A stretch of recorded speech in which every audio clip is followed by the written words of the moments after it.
Hey, I'm the MMA loser and I'm back with another video. And before I start the video, I would request you guys to watch this video at 1.5 times the speed so that it saves some of your time. And also please subscribe to my channel. I have very few subscribers and you subscribing to my channel helps helps my channel grow and also motivates me to make better videos. Now without any further ado, let us talk about the debut of Diego Lopes, the man whom I did not give any chance in the pre-fight discussion, where I thought he would get dominated by Movsar Evloev from start to finish for 3 rounds. Well, I guess what? I was wrong. I was wrong. I mean, I got my prediction right. I thought Movsar Evloev is going to win this fight by unanimous decision, which he did. He won all 3 rounds in all three scorecards of the judges. But Diego Lopes won the fence. People went crazy. Everyone in the MMA community is all praised for Diego Lopes. Now that is how you make a debut. And in my previous video where I talked about these two fighters, I said that Diego Lopes is. I was not sure how good the ground game of Diego Lopes, that is jiu-jitsu of Lopes, is, how good it is, or if he will be able to stand his ground, or rather, will he be able to survive on the ground with Movsar Evloev.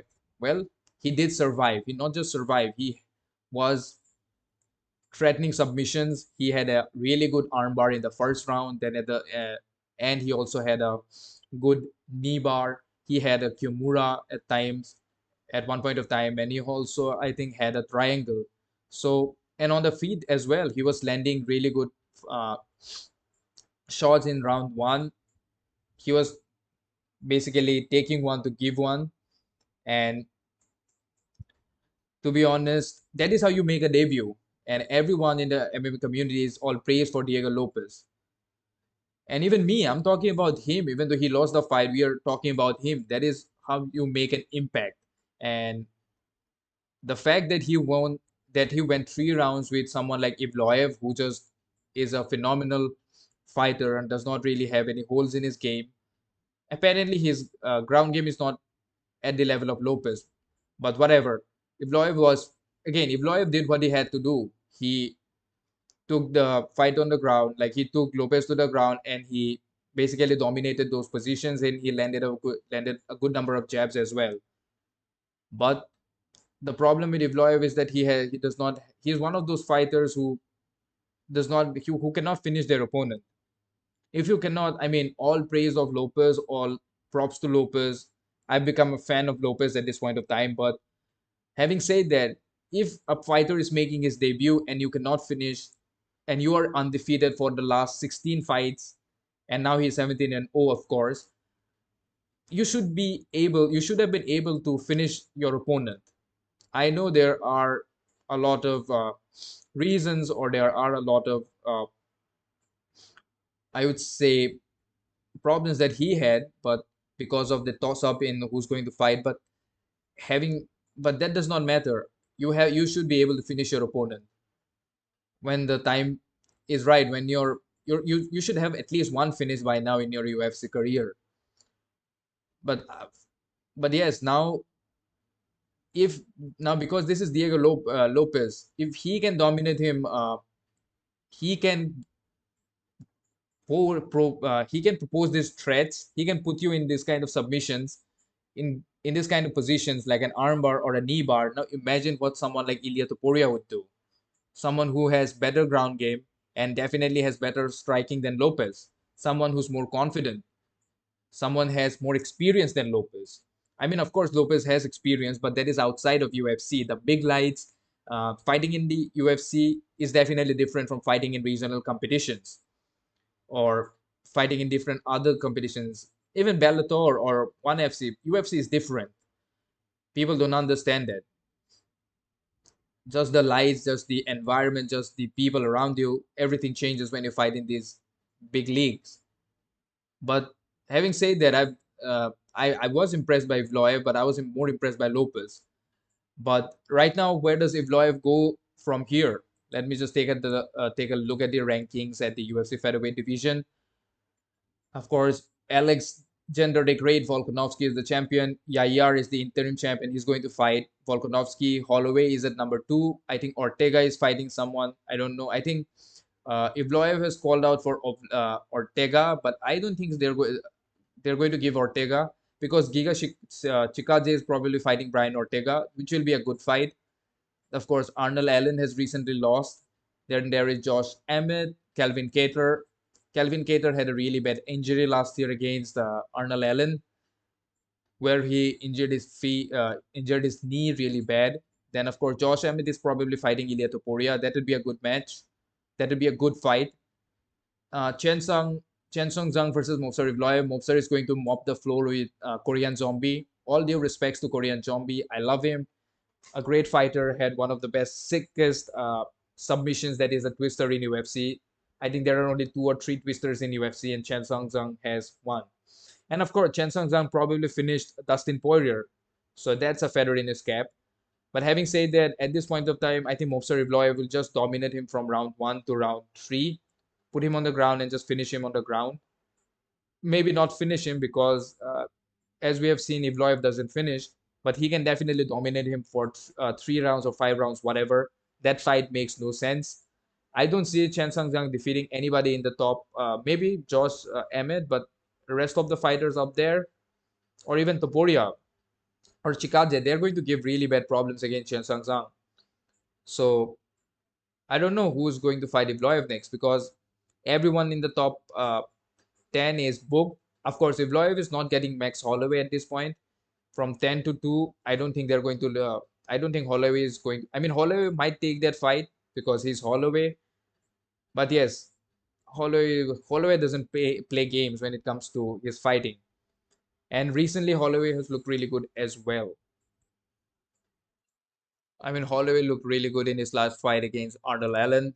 He was very patient. He wasn't really the Holloway that is just stand and bang in there. Like Holloway against Qatar was good as well, but in that fight, of course, Holloway was putting his chin on the wrist. But right now, we just saw Holloway who was really patient against Arnold Allen, and of course, he won that fight really fair square. Like he dominated that fight. Of course, he did not get a finish, but again, it's Max Holloway. You don't complain about that.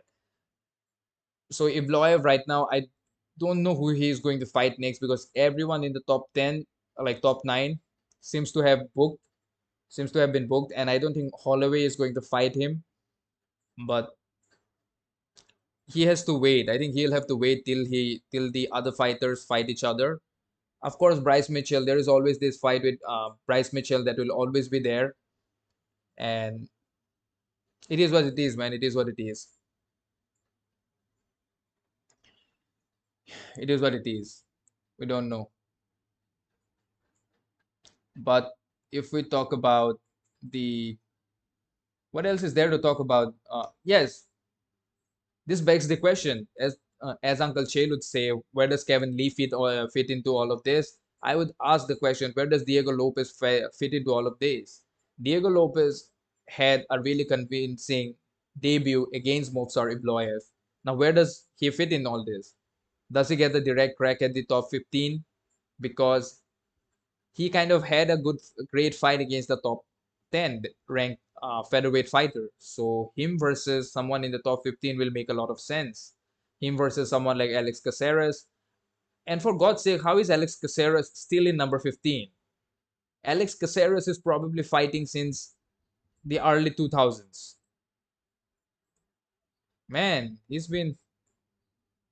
yes, he's been there like forever. How old is he? God knows how old he is. Uh, he's still there. It's like really weird that he's still there. Man, even though the featherweight division is really stacked, but Alex Caceres being at number 15 does not make any sense. That kind of begs the question how deep is the UFC featherweight division? Because Alex Caceres, for those of you who do not know, got dominated and finished by Kron Gracie in round one. And as we saw Kron Gracie, come on, man, he did not look really good against Alan Jordan. He looked like he was fighting. There was as Dean Thomas rightfully pointed out, there was a generational gap between Kron Gracie and every other fighter that exists in UFC featherweight division. Kron Gracie has really, really good jiu-jitsu, but he has pretty much no other game plan except for uh, using jiu-jitsu, which in a mixed martial art fight at the level in which they're fighting will not work. But also, I think was Jordan, Air Jordan, I forgot his name, Alan Jordan or Alex Jordan, I forgot. Air Jordan, he looked really good. So also he's in featherweight division. So him versus Diego Lopes would be a really good fight in my opinion. They both deserve it. But if we talk about, I mean, yes, I'm more interested in knowing about who Diego Lopes is going to fight next because he has he has really slick ground game.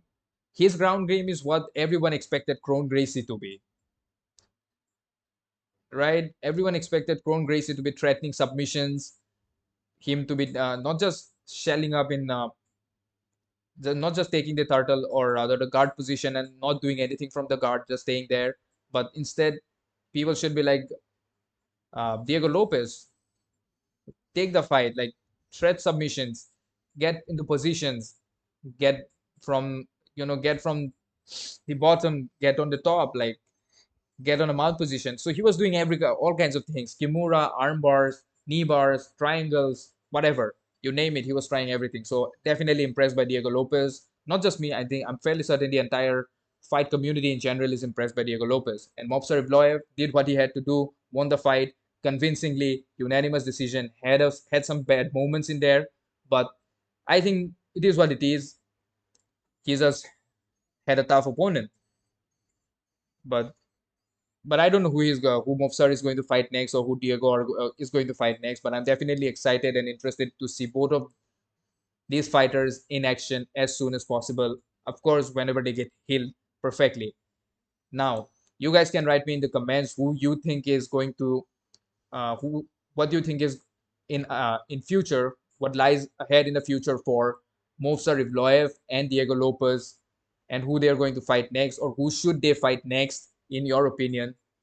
And yes, if you enjoyed the video, then drop a like. Please share this video and please subscribe to my channel.